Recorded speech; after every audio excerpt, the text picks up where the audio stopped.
Muy buenas noches, amigas y amigos. Señor doctor Guillermo Ortiz Martínez, presidente del Consejo de Administración del Grupo Banorte ICSE, muchísimas gracias, doctor, le aprecio muchísimo sus palabras y las valoro muy sincera y personalmente. También al doctor Alejandro Valenzuela, director general del grupo, le agradezco muchísimo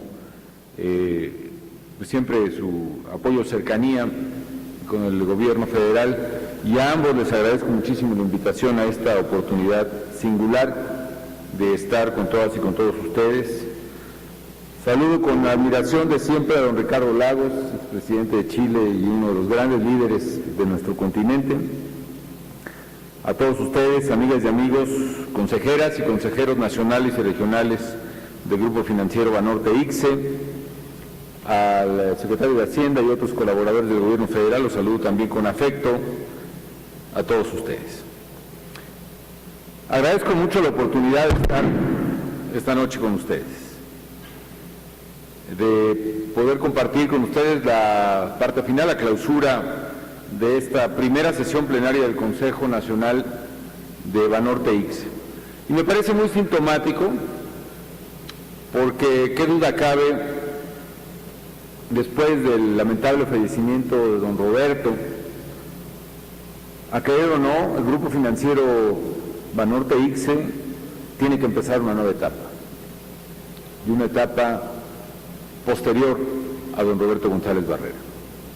Y me parece muy importante que la integración de los consejos regionales y particularmente la organización de estos foros sea un indicio, y un indicio muy provisorio, de una nueva etapa que estoy seguro será exitosa, y así lo deseo, de este grupo financiero tan importante, que de ser uno de los bancos más modestos que fueron finalmente privatizados en la década de los 90, se ha convertido ya en el tercer banco más importante de México, gracias a la visión, el empuje, la dedicación, la responsabilidad de don Roberto González Barrera, y desde luego entre su talento está el haberse rodeado de un magnífico equipo donde están desde luego Guillermo Ortiz y Alejandro Valenzuela. Eso explica muchas cosas de parte del grupo. Así que celebro mucho la iniciativa de reunir a los consejos regionales, que sé que los integran los más destacados empresarios del país, porque aquí se generan muchas ideas constructivas que le sirven al grupo y que le sirven a los consejeros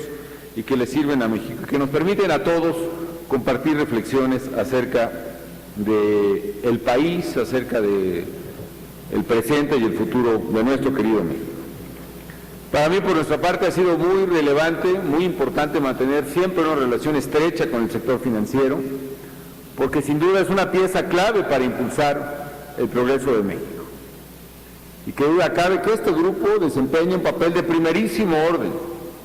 Primero, por lo que he dicho, porque se ha consolidado como el tercero en el país por captación y cartera de crédito total, porque es una institución orgullosamente mexicana y además se sostiene con ese timbre de orgullo que siempre caracterizó a don Roberto. Yo lo recuerdo siempre como un hombre, ante todo, destacado como mexicano. Mi conocimiento con él obedeció precisamente a ese patriotismo, a ese esmero por afianzarse, ante todo, como un mexicano servidor de la patria, que fue, pues, en el rol que más lo conocí y que siempre estuvo muy cercano a la vida institucional del país. Con esa visión muy mexicana, si se me permite, él concibió quizá y desarrolló, hasta llevarlo a donde está ahora como una institución mexicana, insisto, al Grupo Financiero Banorte. Lo que yo pudiera compartirles esta noche, amigas y amigos, antes de clausurar formalmente el evento, es pues un poco compartir la experiencia y la visión desde la presidencia de la República de lo que fueron estos años, muy desafiantes, muy interesantes, muy complejos ciertamente, en diversos ámbitos de la vida nacional, pero particularmente en el ámbito económico. Como bien ha dicho Guillermo Ortiz, y eso es algo muy importante, nadie anticipó la crisis económica que vivimos.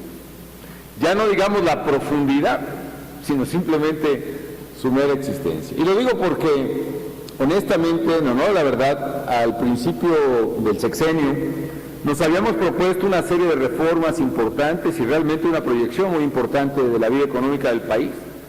Pero a final de cuentas, finalmente la administración, el sexenio mismo, se vio marcado por tres momentos claramente diferenciados y marcados por la crisis misma.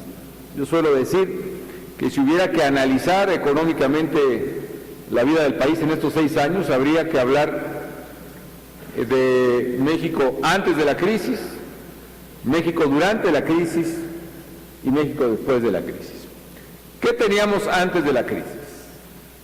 Primero, teníamos enormes ventajas en la vida institucional del país. Una de ellas precisamente era, y es, un Banco Central muy atinadamente dirigido entonces por el propio doctor Ortiz, que le dio, junto con otras instituciones financieras y económicas del país, una gran solidez y una base macroeconómica muy importante que consolidó la fortaleza de México, una fortaleza que fue vital para enfrentar las dificultades de los años venideros.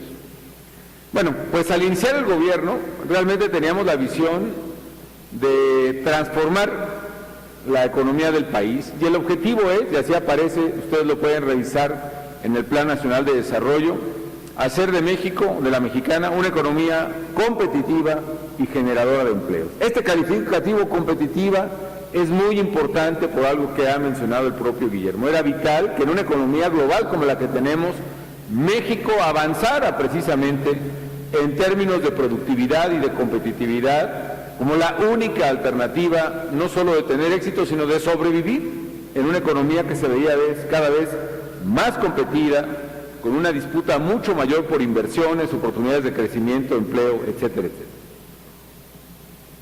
Y con ese fin nos propusimos, sobre todo los 2 primeros años, el primer año sobre todo, tratar de poner sobre la mesa y empujar algunas reformas que el país necesitaba y que eran clave para consolidar la viabilidad económica y financiera del país y sobre todo para establecer bases sólidas de crecimiento.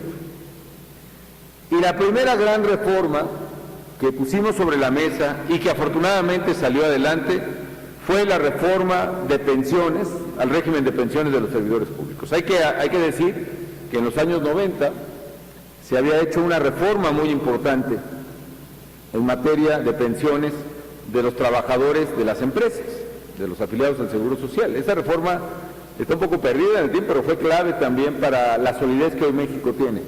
Pero hacía falta una reforma que pasara del sistema tradicional solidario de pensiones a un sistema de cuentas individuales para el caso de los casi o un poco más de 2 millones de servidores públicos en México. El pasar del sistema tradicional de Pay as you go, como se conoce, a un sistema individualizado de ahorro era vital para garantizar la viabilidad financiera de largo plazo de México. Y finalmente, hay que reconocerlo también, una muy buena conducción económica, teórica y política de Agustín Carstens, donde estaba el propio secretario Meade, entonces, donde estaba José Antonio González, en fin, un muy buen equipo. Se negoció con el Congreso una muy buena reforma a la ley del ISSSTE, con un perfil de mucha conciliación, de mucha colaboración, minimizando muchos riesgos políticos asociados, y para no hacer el cuento largo, logramos una reforma que, si le sumamos la negociación que hicimos con el Sindicato de Trabajadores del Seguro Social. Yo recuerdo que en el sexenio anterior, cuando se trató de tocar el contrato colectivo del Sindicato del Seguro, hubo marchas, manifestaciones, bloqueos y finalmente no se hizo reforma alguna. Negociamos con el sindicato del IMSS, logramos cambiar el régimen pensionario del Seguro Social. La Comisión Federal de Electricidad, por su parte, y celebro aquí la presencia de ese gran director que fue Alfredo Elías Ayub, negoció a su vez con el Sindicato de Trabajadores Electricistas de la República Mexicana una reforma al contrato. Y sumada la reforma a la ley del ISSSTE, donde incluyeron a todos los maestros, por ejemplo, y a los médicos. Estamos hablando de más de 1 millón de trabajadores, 1,5 millones. Más la reforma al contrato de Comisión Federal, más la reforma al Seguro Social, se le ahorró a México, a las finanzas públicas, más de 30 puntos porcentuales del Producto Interno Bruto a valor presente. Es decir, en sí mismo fue una gran reforma financiera y una gran reforma fiscal. Es decir, prácticamente eran varias reformas al IVA juntas en ese esfuerzo, tan solo en ese cambio del primer año de la administración. Eso fue claro. Y posteriormente avanzamos en otras reformas más modestas, hay que decirlo, pero a mi juicio en el rumbo correcto. Una, reformas al régimen tributario que permitieran precisamente elevar la recaudación distinta de ingresos petroleros. Y otra reforma muy importante, digamos, la última reforma antes de la gran crisis de 2008-2009, que fue la reforma al sector energético. Y ahí la clave es que se fortalecieron las finanzas de Pemex y se le dio algo muy importante a Petróleos Mexicanos, la posibilidad de celebrar contratos flexibles y por resultados con el sector privado. Algo que abre la puerta precisamente a mayor competitividad e interacción de Pemex con la inversión privada en el país, algo que va a ser fundamental para el futuro y quizá abunde un poco más hacia el final de mi comentario. Esa reforma de Pemex no fue todo lo que Pemex necesitaba, es cierto, pero creo que fue un avance muy, muy importante. Yo digo en términos de fútbol americano, ahora que está poniéndose buena la temporada, que si bien es cierto buscábamos un touchdown con la iniciativa de reforma, pues no lo logramos, pero logramos un buen 1º y 10, bastante razonable, con un pase largo, que nos permitió avanzar. Y efectivamente la reforma de Pemex, por ejemplo, sumado a la mayor inversión que hicimos en la empresa, permitió revertir, entre otras cosas, la preocupante declinación en la producción de hidrocarburos. Cuando recibí la administración, por ejemplo, Pemex tenía una tasa de reposición de reservas del 40%. Es decir, por cada barril de petróleo que se descubría en reservas probadas, este mismo día ya se habían vendido más de 2, casi 2,5. Con lo cual, condenaba a Pemex en un pleno horizonte probablemente de 10 años a perder la totalidad de sus reservas probadas si no elevábamos la tasa de restitución. Gracias a la reforma y a la inversión, hemos llegado, por ejemplo, este año, el año pasado, a tener ya una tasa de restitución de reservas probables y posibles de 100%, y este año llegamos en el 2012 a una tasa de 100% de restitución de reservas probadas. ¿Qué quiere decir? Que por cada barril de petróleo que se vende, ese mismo día ya se descubrió otro en reservas probadas, con lo cual se garantiza una permanencia en la producción de Pemex en el largo plazo.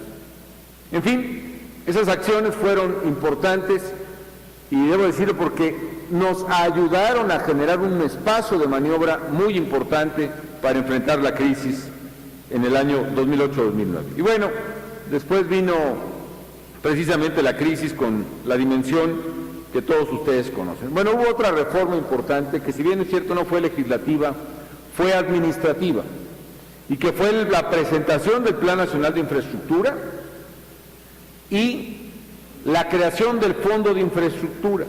Esto va a ser muy importante porque privatizamos, es decir, vendimos al sector privado varios activos de infraestructura del país, entre otros varios activos carreteros, lo cual nos dio recursos abundantes, hay que decirlo, para poder financiar proyectos de infraestructura fuera de presupuesto.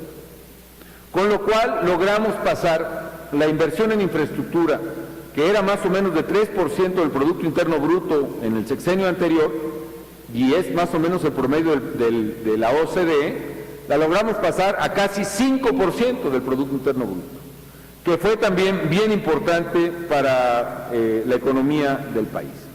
¿Qué fue lo que pasó durante la crisis? Bueno, las cosas fueron más complejas. La situación pues afectaría irremediablemente a México. Yo recuerdo en los análisis tanto del Banco de México como de Hacienda, cada vez los pronósticos eran peores, es decir, primero se preveía una crisis, y luego se preveía una crisis grave, y luego una crisis extraordinariamente grave. Y cuando empezó a ocurrir lo de Lehman Brothers, yo recuerdo era pues un día del grito, un 15 de septiembre del año 2008, pues ya las cosas eran verdaderamente aterradoras y resultaron en términos del impacto todavía más de lo que se pronosticaba. Imaginen ustedes lo que era para nosotros estar viendo en el primero y el segundo trimestre de 2009 que la economía mexicana cayó por 2 trimestres consecutivos más del 10%. Era una contracción verdaderamente brutal, con los temores que desde luego había y que ahora los podemos platicar, digamos, de las consecuencias sociales que una recesión de ese tipo pudo tener en México. Imaginen ustedes quitarle el 10% del ingreso al país en una rebanada. Finalmente, al final de ese año la caída fue menor, de todos modos un 6% muy, muy grande. Nunca se había visto, y no tuve la oportunidad de oír al doctor Greenspan, que es un privilegio, y felicito a Guillermo y Alejandro por haberlo traído. Pero es cierto, es la peor crisis que ha habido, la peor crisis financiera, y si no es la peor crisis económica, pues sí es la peorcita que todo el mundo recuerda, ¿no? Porque yo admito que la del 28 pudo haber estado peor, pero aquí como todos somos de Madonna para acá, pues es difícil que nos acordemos de la crisis del 28, la verdad, ¿no? Entonces fue la más difícil y había que hacerle frente. Aquí yo debo admitir, amigas y amigos, que la responsabilidad macroeconómica con la que se ha conducido el país, no solo o no en mi gobierno, no solo, sino realmente, por lo menos en los 12 años anteriores, permitió que México tuviera margen de maniobra para hacerle frente a la crisis. Dicho en otras palabras, cuando vino la crisis derivada, aquella quiebra o aquel problema de balanza de pagos del 94, y tuvo que enfrentar el doctor Cedillo, por ejemplo, con Guillermo ahí, por cierto, pues no había margen de maniobra, no había dinero, no, había que cortar tajantemente proyectos, presupuestos, inversión.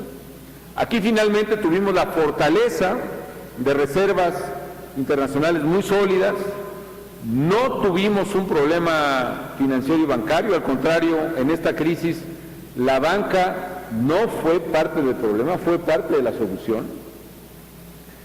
Tuvimos además teníamos un déficit fiscal muy reducido que nos permitió tener y aplicar medidas contracíclicas.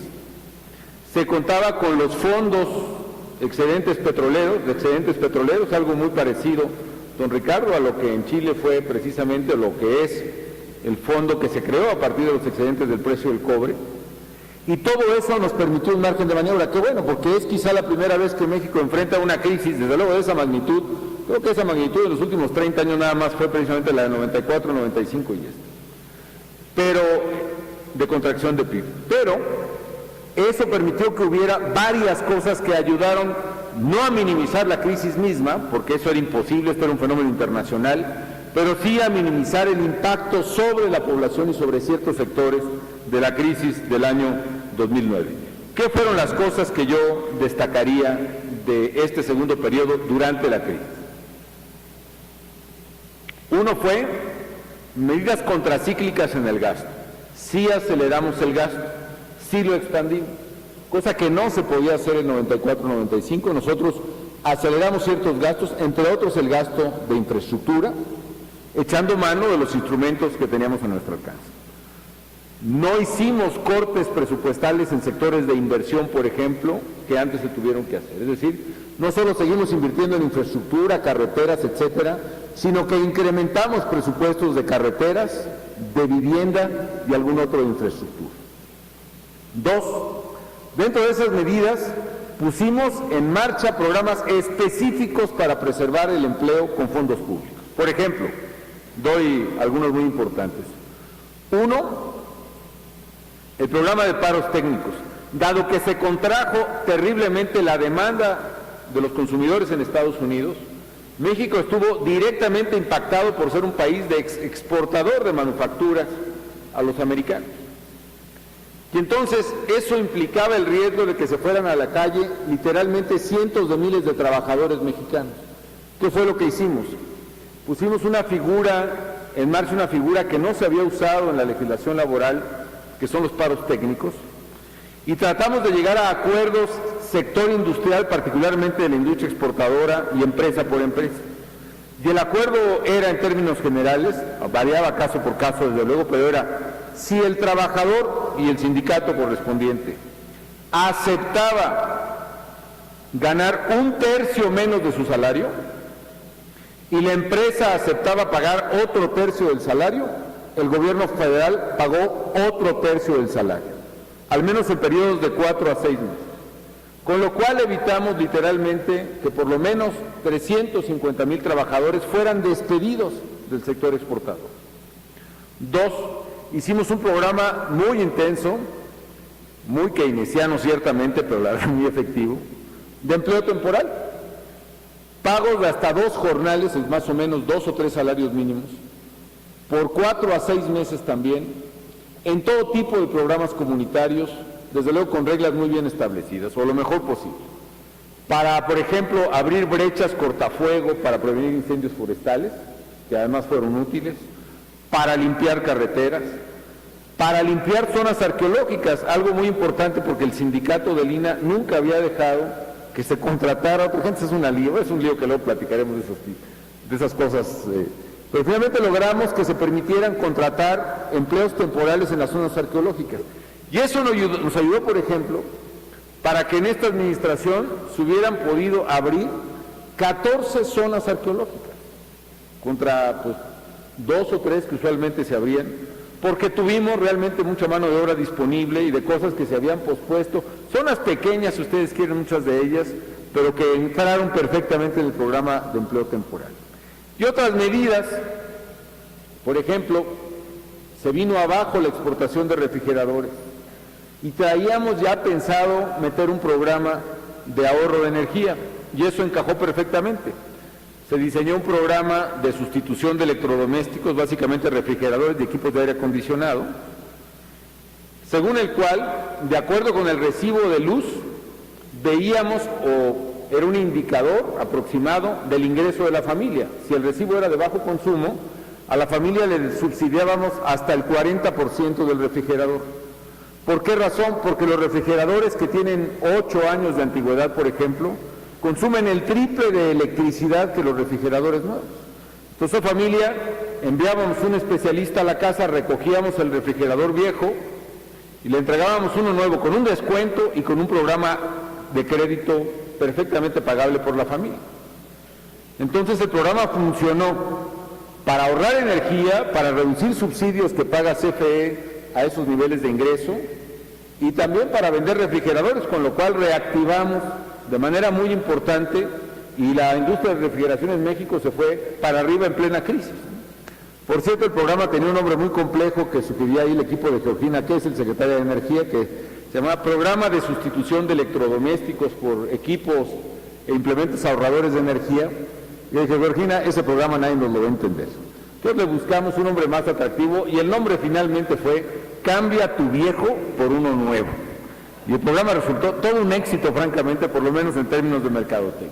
A la fecha lleva ya casi, yo creo que 1.800.000 refrigeradores y equipos. Y en fin, pusimos este tipo de programas. Otra cosa que hicimos fue acelerar en ese momento el crédito a las pymes, cambiando el modelo presupuestal de apoyo a pymes.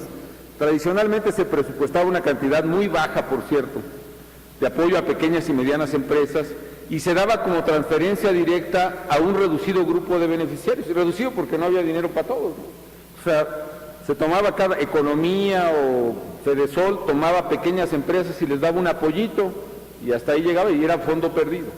¿Qué hicimos ahora? En lugar de distribuir así el dinero para pymes, incrementamos el presupuesto y lo metimos a un colateral, con lo cual la banca pudo prestar mucho más dinero a pequeñas y medianas empresas, tomando el colateral del gobierno en todo o en parte.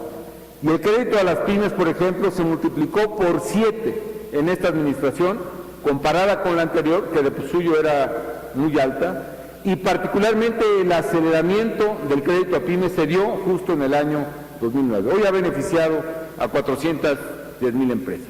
Y finalmente, en esa parte de la crisis, le metimos dinero para suavizar el impacto en la gente más pobre.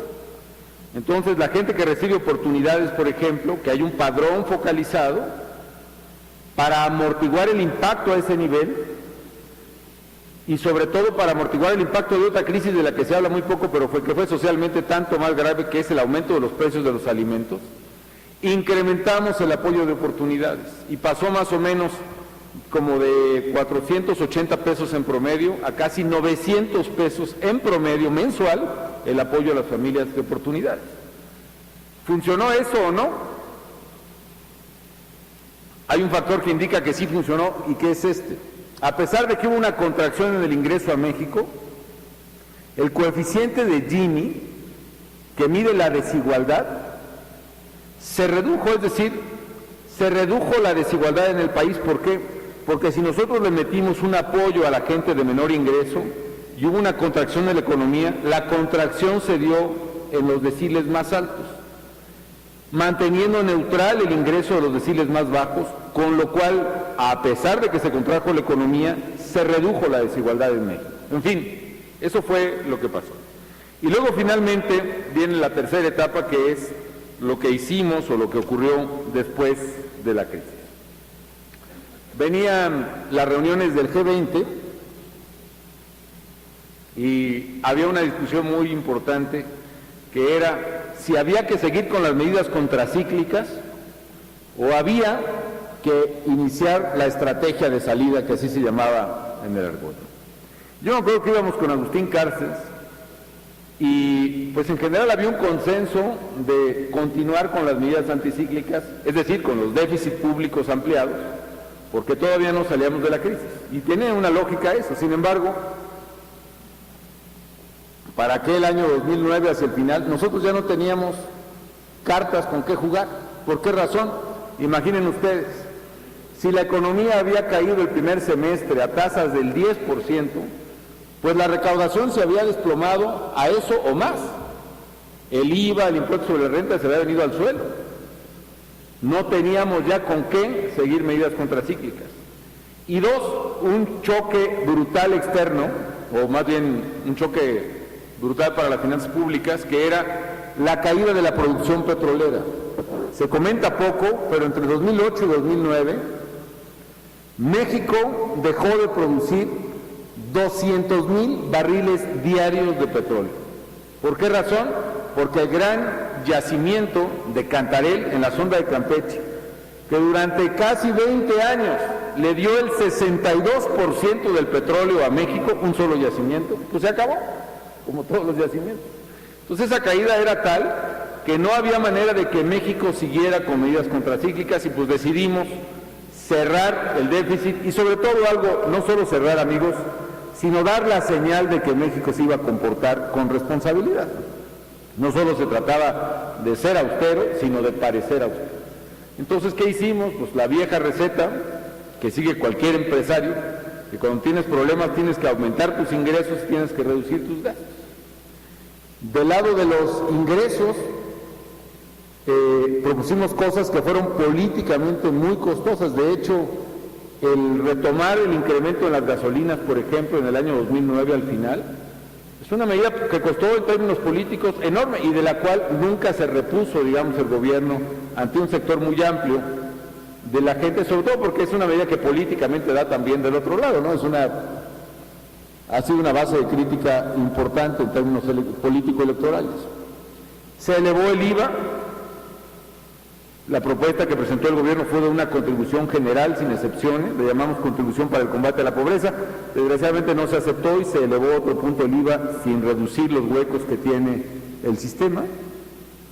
Y de dado los gastos que hicimos, pues también ajustamos drásticamente algunas cosas y propusimos medidas que, si bien no tenían una magnitud muy significativa, sí eran señales muy significativas, como proponer la eliminación de 3 secretarías de Estado, que finalmente el Congreso rechazó, pero eran signos que había que dar para generar confianza en las medidas que México tomaría.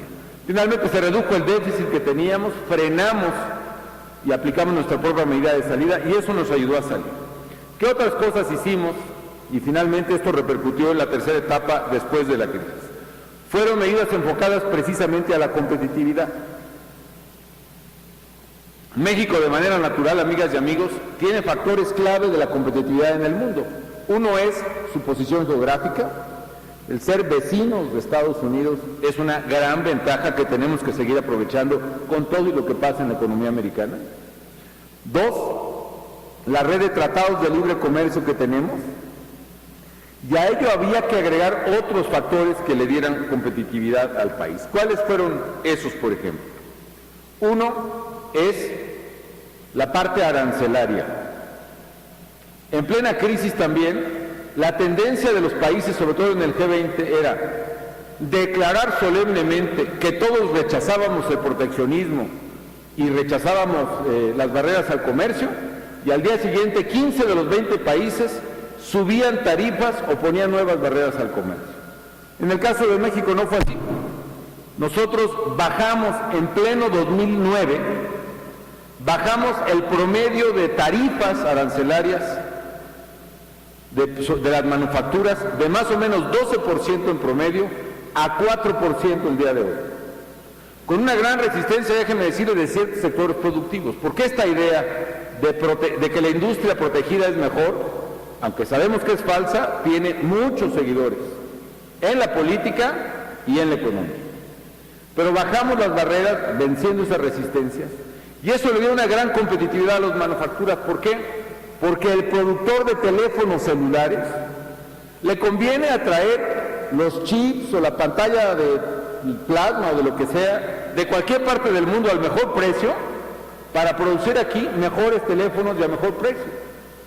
Y México, y lo mismo el que hace un automóvil, y lo mismo el que hace una televisión, y lo mismo el que hace una computadora. La primera medida fue bajar aranceles que dieron competitividad. Segunda medida, de regulación. Lanzamos en 2008 un concurso en la administración pública que se llamó el concurso del trámite más inútil. Y entonces concursaron miles de gentes y se puso buenísima la competencia. Creo que el trámite más inútil ganó el Seguro Social, con pacientes que tenían determinado padecimiento, que necesitaban hacer muchísimas cosas para adquirir su medicina. Pues obviamente el trámite se acabó derogando. Pero esos casi 4,000 concursantes al trámite más inútil nos ayudaron a desregular fuertemente el aparato federal. Por ejemplo, en 2010 eliminamos 16,000 reglas, oficios, circulares, reglamentos. Pasa una cosa en el gobierno, hay tantos intereses alrededor del gobierno que alguien llega a una oficina, promueve una regulación que obstruya la competencia, por ejemplo, y esa circular se queda de por vida. De manera tal que los secretarios que yo tenía, por ejemplo, muchos, les dije, a ver, revisen su legislación, y muchos me decían, es que tenemos esta provisión, pero no encontramos explicación racional por la cual, pues quítenla. Yo dije, hagan su maleta de viaje.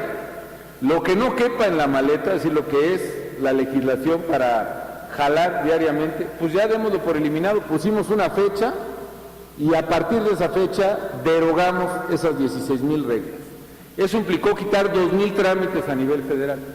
Otra cosa que hicimos fue la apertura de empresas. En México, por ejemplo, para abrir una empresa, al menos hasta el 2010, primero hay que ir a la Secretaría de Relaciones Exteriores a pedir permiso. ¿Por qué razón hay que ir a pedir permiso a la Secretaría de Relaciones Exteriores? Pues francamente nadie sabe todavía, pero había que ir a Relaciones Exteriores. Y luego había que ir a Economía, antes Comercio, y había que darse de alta, por supuesto, si es religioso, en Hacienda, ¿no? Pero además había que darse de alta en el Seguro Social. Figúrense ustedes que las computadoras y los softwares del SAT no se hablaban con los del Seguro Social, no eran softwares compatibles. Y así sucesivamente. Entonces, ¿qué hicimos? Hicimos una gran labor para poder empatar todos esos sistemas, y finalmente en 2010 inició una página del gobierno federal que permite en la oficina del notario, en la computadora, hacer todos los trámites federales en 2 horas ahí, en la computadora del notario. Y eso, en fin, pues mucho. Entonces, el segundo fue de regulación. Tercero fue infraestructura, seguimos invirtiendo mucho en infraestructura. Cuarto fue una estrategia focalizada a determinados sectores cruciales para México, que fueron automotriz, aeronáutica, electrónica, 2 más, no recuerdo en este momento, y eso nos permitió darle una atención personalizada a cualquiera que invirtiera en ese sector. Por ejemplo, aeronáutica. Hicimos con el gobierno de Querétaro una universidad, como estaba, se hizo por el gobernador Loyola en su tiempo, un nuevo aeropuerto en Querétaro, muy criticado, caricaturizado, pero una muy buena pista en una buena ubicación. Decían, bueno, pero Querétaro no tiene tráfico aéreo, ¿para qué la quieren, gastadero? La verdad, ese aeropuerto hizo que se le encontrara una utilidad, y resulta que hicimos una universidad aeroespacial o dedicada a la aeronáutica ahí mismo en Querétaro. Y eso empezó a proveer de técnicos y trabajadores especializados a la industria aeronáutica. Y eso hizo que empresas de todo el mundo empezaran a establecerse en Querétaro, en Chihuahua y otras, ¿no? Y resulta, amigas y amigos, que ahí en Querétaro, por ejemplo, hoy técnicos mexicanos no solo están haciendo partes de aviones y de helicópteros, que un día, no muy lejano, saldrá de ahí el primer avión hecho totalmente en México y el primer helicóptero hecho totalmente en México. Sino que técnicos mexicanos, ingenieros jóvenes, ya están diseñando el nuevo motor de General Electric para el Airbus 380, que es el avión más grande del mundo. El diseño está haciéndose en Querétaro. Entonces eso provocó un florecimiento de industria aeroespacial. De hecho, México lleva 3 años consecutivos siendo el país que más empresas aeroespaciales ha atraído a invertir aquí a nuestro territorio. En fin, prosperó eso en muchas cosas. Y el último factor que yo diría clave para la competitividad fue la inversión en educación media y superior de carácter técnico. O sea, mucha inversión en tecnológicos regionales, en universidades tecnológicas. Yo fui a una graduación de las universidades tecnológicas, por ejemplo, 4 de cada 5 muchachos era el primero en toda su familia, en toda su historia, que llegaba a la universidad. Y todos ellos con una formación técnica. ¿Eso qué acabó de generar? Que hoy en México se están graduando 113,000 ingenieros cada año. Que quiere decir que en México ya se gradúan más ingenieros que en Alemania, o que en Inglaterra, o que en Canadá, o que en Brasil, que Brasil tiene casi 3 veces más población que México. Eso también le dio una gran competitividad a la industria manufacturera, lo cual generó, amigas y amigos, adicional al tipo de cambio que menciona Guillermo, que efectivamente nos ha favorecido en este contexto. México, por ejemplo, cuando entró a la presidencia era el 9º productor de automóviles. Hoy ya es el 4º productor de automóviles, exportador, perdón, de automóviles. Incluso exporta más automóviles que Estados Unidos. Somos de los primeros exportadores de teléfonos inteligentes en el mundo, de los primeros exportadores de televisores de plasma y un largo etcétera. Eso le ha dado competitividad al país. México ya está exportando ahorita más de $1,000 millones diarios. Y algo que se ve la competitividad es, por una parte, en los indicadores y por otra parte, en los resultados del comercio. De ello, pues simplemente 2 comentarios. Uno es el crecimiento del market share de productos mexicanos a Estados Unidos. Cuando entré a la presidencia era menos del 10%, ahorita el market share de productos mexicanos es más del 13%, desplazando productos de prácticamente todo el mundo, desde luego canadienses, japoneses, y ahora ya estamos desplazando muchos productos hechos en propia China. En fin, termino diciendo, amigas y amigos, que, y los indicadores que dicen, por ejemplo, el Doing Business Index del Banco Mundial, México avanzó fuertemente en estos años, y hoy ha rebasado, por ejemplo, a los BRICS, a Brasil, a Rusia, a India, a China, que son nuestros competidores directos en términos de facilidad para hacer negocios. En el Foro Económico Mundial, México fue el país de todo el continente americano que más avanzó en el último año, en fin. Finalmente, ¿qué tenemos? Tenemos una gran fortaleza, y ya las anunciaba Guillermo también: estabilidad macroeconómica, estabilidad que se refleja en bajos índices de deuda. La deuda total de México es el 32% del PIB, muy por debajo del 90 y tantos de los países de la OCDE. Nuestras reservas internacionales llegaron a $162,000 millones, es decir, más de 2 veces y media la deuda del gobierno federal, más la línea de crédito contingente del Fondo Monetario. Tenemos crecimiento económico. Hoy di la cifra, por ejemplo, de empleo entre enero y octubre. Entre enero y octubre, amigas y amigos, se generaron 865,000 nuevos empleos netos. Es la cifra más alta de empleo que se tenga registro para asegurados en el Seguro Social. El IMSS ya rebasó los 16 millones. ¿Qué retos yo veo a futuro? Y con eso termino. Uno, que México tiene que seguir acelerando sus cambios, porque creo que el futuro todavía es poco promisor. Europa tiene un problema que, aunque han tomado pasos importantes, todavía está lejos de resolverlo. Europa seguirá en recesión. La elección de Estados Unidos de ayer, que a mí pues he felicitado y felicito el triunfo del presidente Obama en su reelección, sin embargo trajo una mayoría quizá muy hostil en la Cámara de Representantes, y hoy los mercados lo reflejaron. Se prevé, o lo más probable es que no se llegue a un acuerdo entre el presidente Obama y la Cámara de Representantes, con lo cual los mecanismos automáticos, el fin de las exenciones fiscales del presidente Bush, más las reducciones drásticas en algunas áreas como defensa, pueden provocar una reducción del 4% del PIB en Estados Unidos en términos presupuestales, o una contracción, perdón, de ese tamaño. Es decir, el ajuste representa más o menos 4% del PIB si no se llega a un acuerdo con el Congreso, lo cual está mucho más allá de lo que cualquier economía, y más una economía tan dependiente de la americana como México, pueda tolerar. Ahí hay un riesgo real para el próximo año incluso, que tiene que ser valorado por México. Dos, el crecimiento del país está llegando a algunos cuellos de botella. Uno es en materia de gas natural. México está importando ya mucho gas natural. Y ahí tenemos un riesgo y una oportunidad. ¿Cuál es la oportunidad? Yo recuerdo cuando fui secretario de Energía, la gran queja de los industriales mexicanos, sobre todo Monterrey, es que tenían que pagar el gas natural a $12 el millón de BTUs, o a $14. Muy caro, que lo sacaba de competitividad. Hoy la tecnología ha evolucionado tanto que nos permite sacar gas de manera distinta. El llamado shale gas ha multiplicado las posibilidades de producción de gas natural.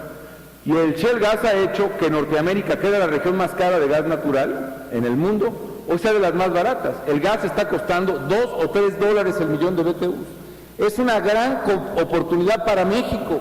¿Por qué razón?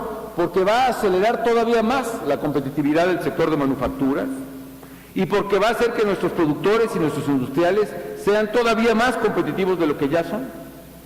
Pero también es un riesgo, ¿por qué? Porque Pemex, honestamente, no tiene la capacidad operativa y probablemente financiera para producir todo el shale gas que necesitamos. Y se necesita una reforma de fondo para que por vía de mercado se pueda producir el gas que tenemos. Ese es algo que ya no puede esperar. La propia reforma laboral, que yo hago votos de que en estos días finalmente salga, le va a dar una gran flexibilidad al mercado laboral en un país que es tremendamente joven y con muchachos que no tienen oportunidad de trabajar. En fin, todas esas cosas tendrán que acelerarse si México no solo quiere crecer al ritmo potencial que debe crecer, porque nuestro ritmo potencial no es 4% como estamos registrando, un poco menos este año, sino que es mucho más. Si hacemos esas reformas lo podamos hacer. Si no las hacemos, por contrario, nos puede sorprender el coletazo de esta crisis que no termina y nuevos eventos complejos y riesgosos en la propia economía de Estados Unidos. En fin, amigas y amigos, han sido unos años pues verdaderamente desafiantes. Yo recuerdo una maldición, o se dice que hay una maldición china que dice que ojalá te toque vivir tiempos interesantes. Y nos tocaron vivir efectivamente esos tiempos. Sin embargo, ya a la distancia, después de todo lo que pasó, después de la crisis económica misma, después de la virulencia de la criminalidad, ahí hay, por cierto, también algunos datos alentadores, ¿no? Por ejemplo, estamos revisando, pero después de crecer constantemente el número de homicidios en México hasta alcanzar un pico en 2011, 2012 claramente va a tener no solo menos homicidios que 2011, sino incluso menos homicidios que 2010. Es decir, el punto de inflexión que a Colombia le tomó casi 28 años, 24 años verlo, en México finalmente estamos viendo ese punto de inflexión, ojalá siga hacia abajo, pero eso va a depender de la velocidad con la que cambiemos las instituciones de seguridad y justicia, y ese es otro reto para el futuro en lo que México no debe aflojar. México debe ver el fortalecimiento del Estado de Derecho no solo como una reforma institucional en sí misma, sino también como una reforma económica. No hay crecimiento potencial máximo si no hay Estado de Derecho en ningún país.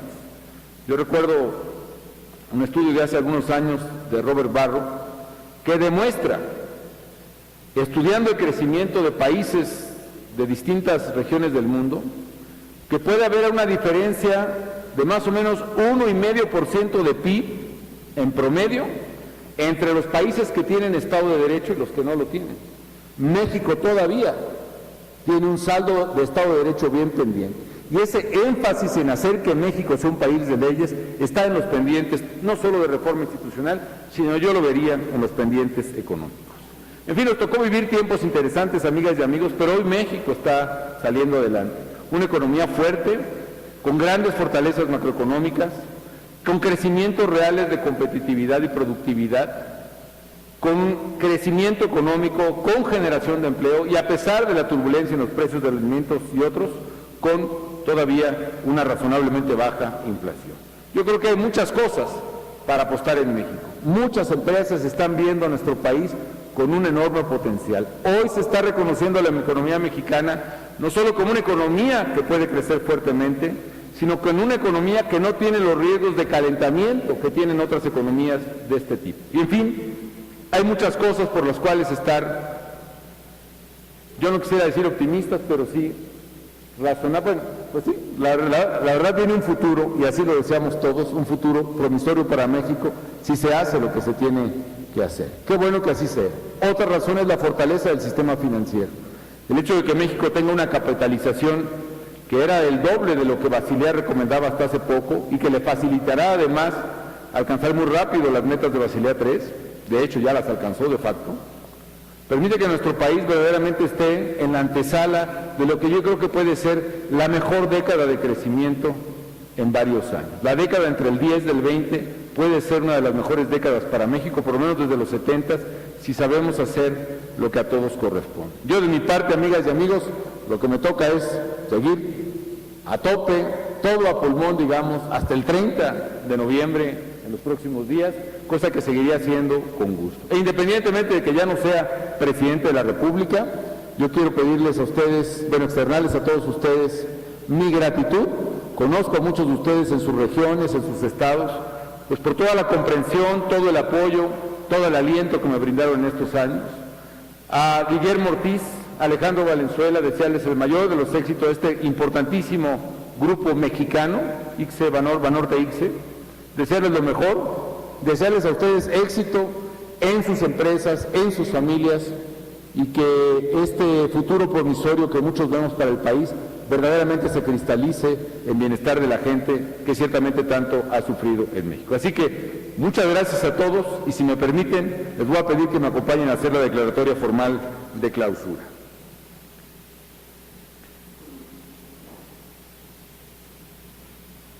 Siendo las 20:05 del miércoles 7 de noviembre de 2012, declaro formalmente clausurada la primera sesión plenaria del Consejo Nacional Banorte ICSE, deseando lo mejor para esta gran institución y para todos sus consejeros. Enhorabuena y mucho éxito.